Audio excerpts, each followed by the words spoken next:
ધાંગધ્રા શહેરના એમપી શાહ કુમાર છાત્રાલય ખાતે સામાજિક સમરસતા અને સમાન અધિકાર અંગે જાગૃતિ ફેલાવતી શિબિરનું આયોજન કરવામાં આવ્યું. ધાંગધ્રા શહેરના એમપી શાહ કુમાર છાત્રાલય ખાતે રાજ્ય સરકારના સામાજિક ન્યાય અને અધિકારિતા વિભાગ દ્વારા સામાજિક સમરસતા શિબિર યોજાઈ. આ શિબિરનું આયોજન ગાંધીનગર સ્થિત સમાજ કલ્યાણ વિભાગ અને સુરેન્દ્રનગર જિલ્લા વહીવટીતંત્રના સહયોગથી કરવામાં આવ્યું.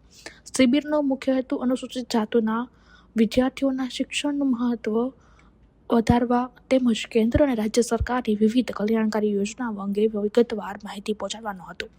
આ ઉપરાંત એટ્રોસિટી એક્ટ અંગે કાયદાકીય જોગવાઈની સરળ ભાષામાં સમજૂતી આપવામાં આવી. આ પ્રસંગે ગાંધીનગરથી સંયુક્ત નિયામક શ્રીમતી નયનાબેન શ્રીમાળી, જિલ્લા નિયામક ધાંગધ્રા, પાલિકા પ્રમુખ કુલદીપસિંહ ઝાલા અને કુમાર છાત્રાલયના પ્રમુખ વસંતભાઈ, ટ્રસ્ટી દેવજીભાઈ વાણિયા, બીકે મકવાણા સહિતના મહાનુભાવો ઉપસ્થિત રહ્યા હતા. મહેમાનોએ વિદ્યાર્થીઓને માર્ગદર્શન આપી સરકારની યોજનાઓનો લાભ લેવા માટે પ્રોત્સાહિત કર્યા. સમાજમાં સમરસતા, સમાનતા અને અધિકાર અંગે જાગૃતિ લાવતી આ શિબિર વિદ્યાર્થીઓ માટે માર્ગદર્શક બની રહેશે એવું માનવામાં આવે છે.